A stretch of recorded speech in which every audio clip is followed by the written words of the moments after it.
Hello everyone and welcome. My name is Kudzie Mapiye, and on this channel I share videos about my life living here in Australia, and I also share different life lessons that I've learned along the way. In this video we're going to be talking about money. Money in Australia. What I wish I knew about money before I moved to Australia and when I first came to Australia. And I've come to realize that, money has universal laws. There's certain principles that apply to money wherever you are in the world. They're like standard. But then there's certain specific things that you need to know depending on your location. And when I first when I was in Zimbabwe, when I lived in Zimbabwe, I was starting to get an understanding about how to make money in Zimbabwe. I knew what worked in Zimbabwe. I knew what didn't work.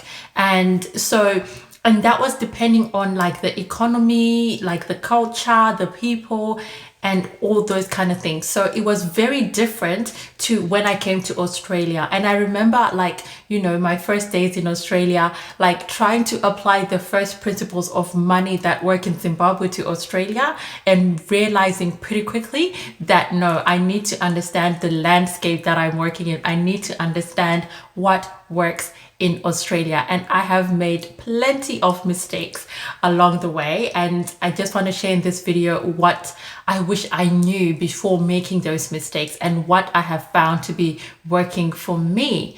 And I'm very happy today to be partnering with Finance for Immigrants, and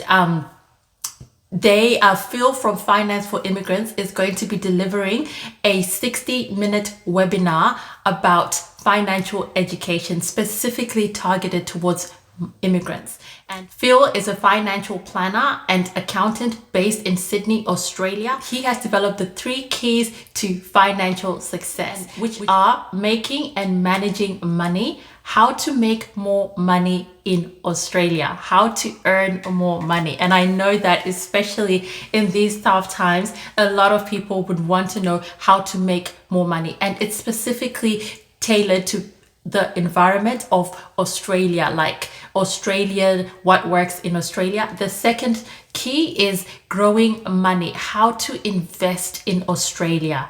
That is a key thing that you need to know because investment strategies differ from country to country. So he will be sharing how to earn more money, how to invest money in Australia, and protecting your money, how to protect your money in Australia.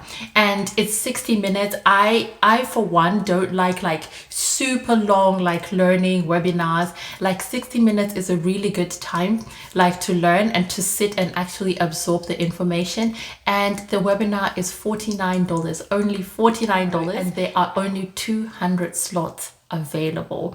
So please, if you are interested to learn more about money, how to manage your money, how to make more money, how to invest your money, how to protect your money in Australia, click on the link below to register. And if you miss that webinar, you can also have there are other ones that will be coming up, so you can also click the link below and access the other webinars. And there's also going to be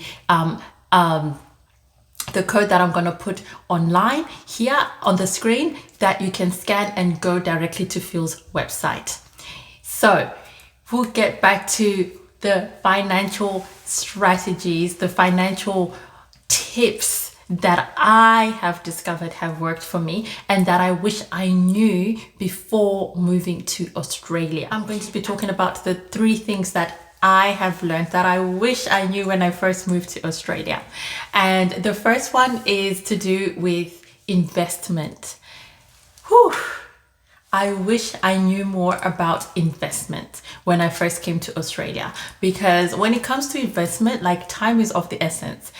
The earlier you start, the better it is, the more you will get. So I wish I knew how I could invest my money here in Australia when I first started working, because I would have gotten way ahead of the game.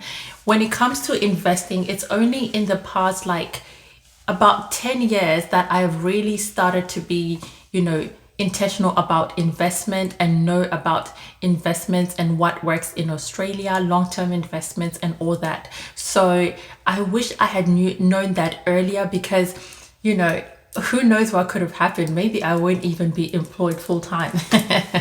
My investments will be working for me. Yeah, but when it comes to investing, it's really important to know like where to invest. And I'm sure if you've lived in different countries, you know that when it comes to investments, it's very different from country to country.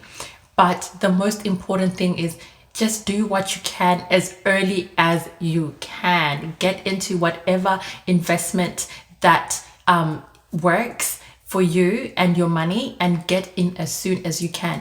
Even for new immigrants, like, people think you need to first accumulate a large sum of money before you can start investing. You can start investing early with what you have. And that's why I would really recommend like financial education, attending Phil's webinar, finding out about what works in Australia. What are the different types of investment strategies that you can do here in Australia?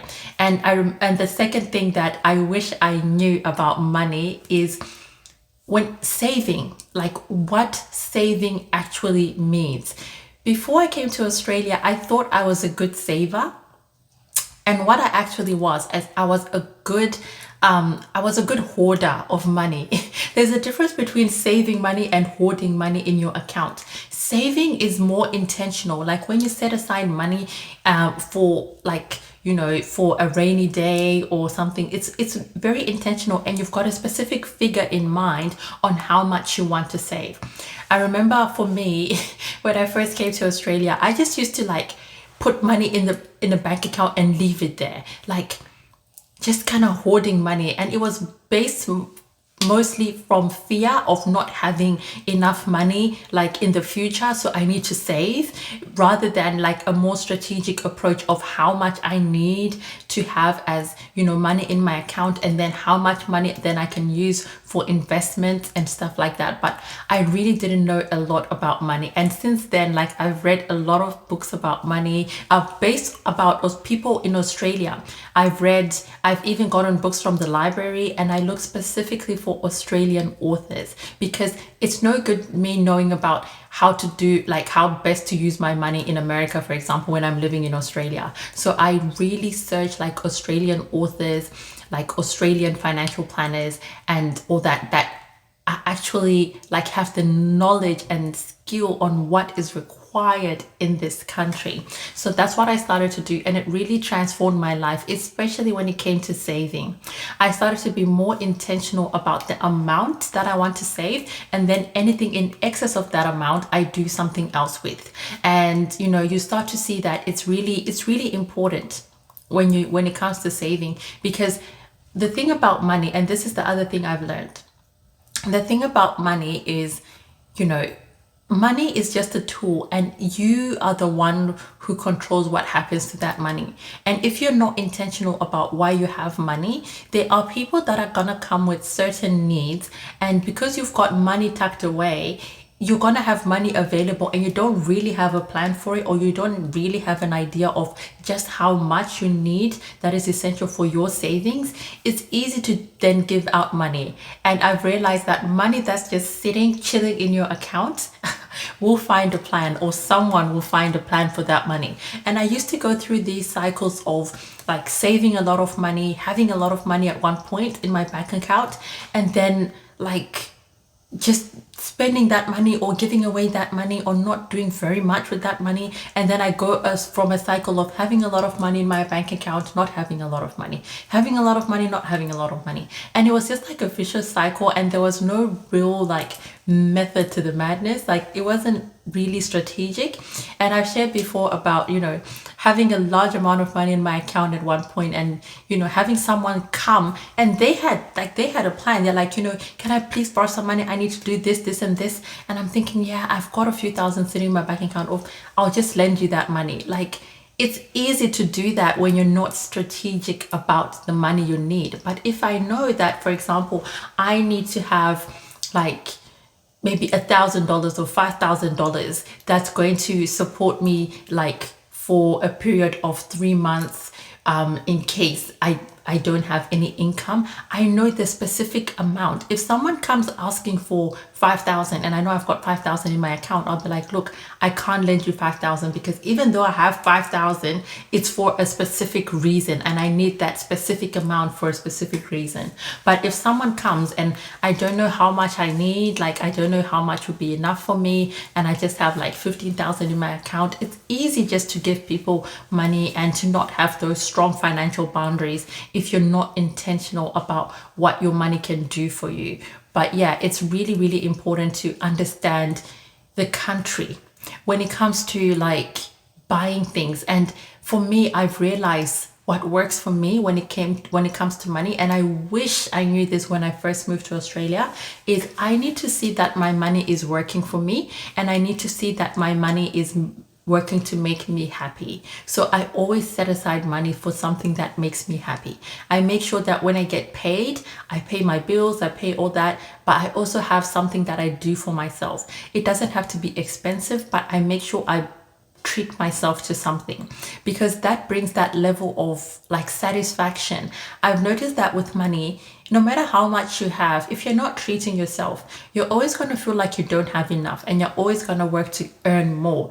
Not that there's anything wrong with earning more money, but if you try and earn more money from a point of dissatisfaction and unfulfillment, it'll be just a cycle of you get more and you're not happy with that amount, and you get even more and you're not happy with that amount. It's because your money is not working for you. It's maybe working for other people, or it's working to meet other needs that are not necessary to you. So always make sure that you channel your money to things that actually bring joy and happiness to you, and you find that you'll be more content. I found that, like, for me, when I started treating myself like to things, when I started making sure that my money works for me, I started being so much happier with the money that I had.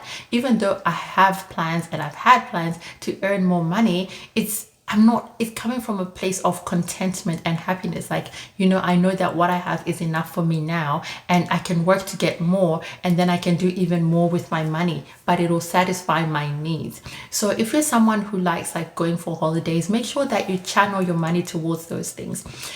If you're someone who's got specific hobbies, make sure you channel your money towards those things, and you start to see that your money is starting to work for you and is starting to make you happy. And when you're happy to make money, like, it's just a joyous experience. Even when you go to work, you're not like dragging your feet like, oh, you're going to make more money, it's just gonna store it and hoard it in my account, it's not really gonna make me happy. You just kind of get a little bit more motivated when you're making your money. However way you make your money, you get a little bit more satisfaction with your money. And I wish I knew that earlier, before I came to Australia, or when I first moved here, that there's certain things about money, there's certain things that work for money, that work when it comes to Australia. And I've noticed even with Australians here in Australia, their money, like, they always make sure that they channel their money towards the things that they love. And I've met a lot of people, like at work, just around people that I talk to, that love traveling. Doesn't matter how much they earn. It could be a whole lot of money, it could be like not a lot of money, but they always make sure that they channel their money like towards traveling. And you find that those people are so happy. They always have a trip planned, they're always looking forward. Like when you go to work, they're like always telling you about their upcoming trip, because it's something that's motivating them. Their money is actually working for them. And I think for me, I just had this mindset that money needs to be saved. You can't be reckless with money. I didn't have the mindset of my money working for me. It was more a fear-based approach when it comes to money. But now I think I've got more freedom. I've freed my mind up to look at the possibilities when it comes to money, what my money can do for me, other than like trying to rein it in so it doesn't run away, trying to keep my money in some bank prison so it doesn't escape. It's more from a freedom mindset. So I hope you found that video helpful. I would encourage you to always keep learning about money, invest in your knowledge when it comes to money, like attend courses, read books, like listen to podcasts, do whatever you can to increase your financial knowledge and make your money work for you and be happier making your money. I hope you've enjoyed that video, and I'll see you in my next one.